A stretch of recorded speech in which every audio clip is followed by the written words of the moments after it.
Hi guys, today నేను గోధుమ పిండితో బందర్ హల్వా ఎలా తయారు చేయాలో చూపిస్తున్నాను అనమాట. దానికోసం నేను ఇది రైస్ కుక్కర్ కప్పు తీసుకుంటున్నా. ఈ కప్పుతో 2 కప్స్ గోధుమ పిండి తీసుకుంటున్నా. ఏ కప్పుతో అయితే మనం గోధుమ పిండి తీసుకుంటామో అదే కప్పుతో షుగర్ ఆర్ బెల్లం, నేనైతే బెల్లమే తీసుకుంటున్నాను. ఫస్ట్ ఈ కప్పుతో 2 కప్స్ గోధుమ పిండి తీసుకుంటున్నా.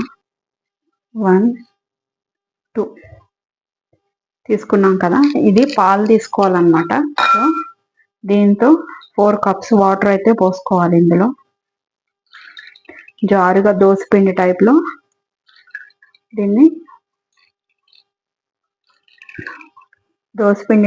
దీన్ని కలుపుకోవాలి. ఉండ అనేది లేకోకుండా మొత్తం కూడా ఈ విధంగా కలుపుకోవాలి. ఈ విధంగా కలుపుకొని స్ట్రైనర్, ఒకవేళ ఇంత పెద్ద స్ట్రైనర్ లేకపోతే కనుక టీ వడగట్టుకునేదైనా యూస్ చేసుకోవచ్చు. దీంతో వడగట్టుకోవాలి మొత్తం.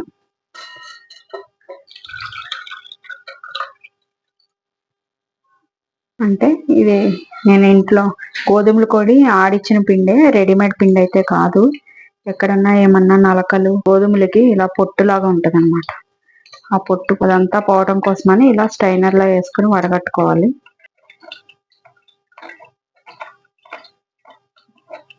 చూడండి, స్ట్రైనర్ లో వేసుకోవటం వల్ల ఇది తొక్కు అన్నదంతా కూడా, ఆ గోధుమల పైన ఉండే తొక్కు అంతా కూడా ఈ విధంగా వస్తుంది.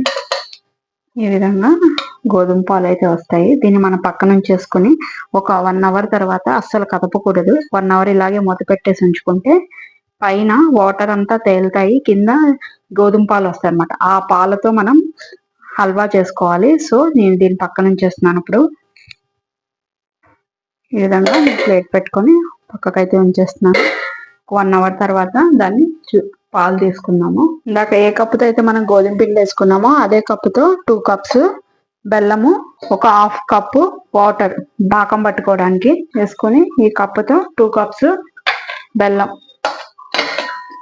ఫస్ట్ కొంచెం బెల్లం కరిగే వరకు పాకం లాగా పట్టుకోవాలి.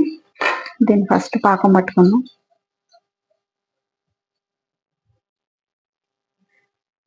గ్యాస్ వెలిగించుకుంటున్నాను.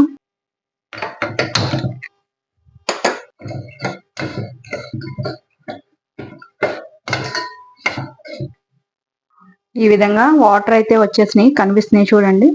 దీన్ని, ఈ వాటర్ని కదలకోకుండా ఉన్న వాటర్ మొత్తం తీసేసుకోవాలి.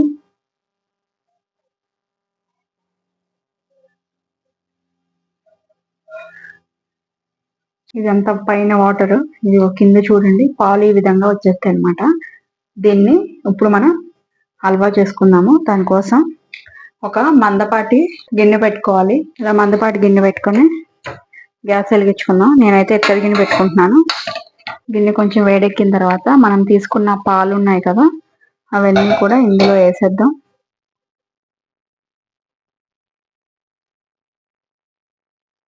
అడుగు అంటకుండా సిమ్లో పెట్టేసుకొని, మరి ఏ కప్పుతో అయితే మనం వేసుకున్నామో అదే కప్పుతో 1 కప్పు నెయ్యి కూడా వేసుకోవాలి.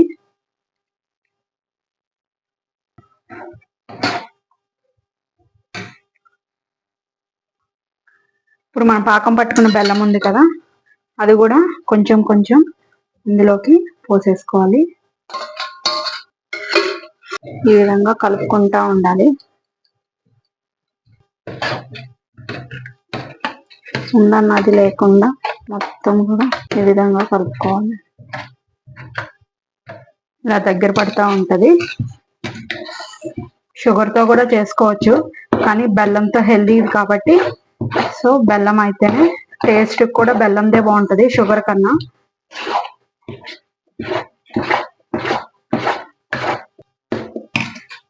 ఈ విధంగా దగ్గర పడిపోతుంది. ఇప్పుడు 1 స్పూను ఇలాచీ పౌడర్ వేసుకొని బాగా కలుపుకోవాలి.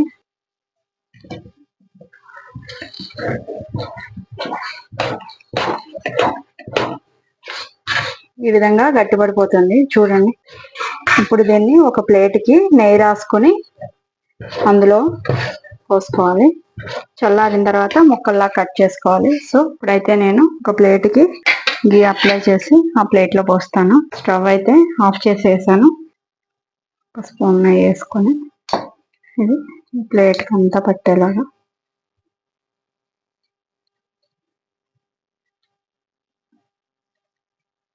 ఇదైతే ఇప్పుడు ఈ ప్లేట్ లో పోసేసుకున్నాం.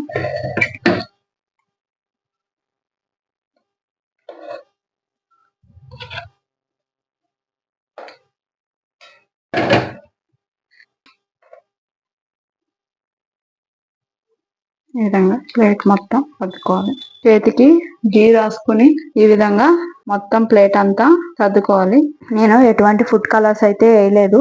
బయట మనం కొనుక్కునే రెడీమేడ్ వి ఫుడ్ కలర్స్ యూస్ చేస్తారు, అందుకని ఆ కలర్ లో ఉంటాయి. మొత్తం అంతా ఇలా చేసుకున్న తర్వాత దీన్ని కొంచెం ఆరనిచ్చి ముక్కల్లాగా కట్ చేసుకోవాలి. ఈ లోపు నేను కొంచెం జీడిపప్పు వేయించి పైన డెకరేషన్ చేస్తాను. జీడిపప్పు వేయించుకోవడానికి చిన్న మూకుడు పెట్టుకుని ఒక స్పూన్ నెయ్యి అయితే వేసుకుంటున్నాను. వేసుకొని నెయ్యి కాగింది. నెయ్యి కాగిన తర్వాత ఒక 10 జీడిపప్పు పలుకులు గోల్డెన్ బ్రౌన్ కలర్ వచ్చే వరకు వీటిని వేయించుకోవాలి. ఇలా గోల్డెన్ బ్రౌన్ వచ్చాక గ్యాస్ ఆఫ్ చేసేసుకున్నాం. ఎమ్మి బందర్ హల్వా అయితే రెడీ అయిపోయింది. మీరు కూడా తయారు చేసుకొని ఈ డిష్ ఎలా ఉందో నాకు కామెంట్ రూపంలో చెప్పండి. Thank you guys.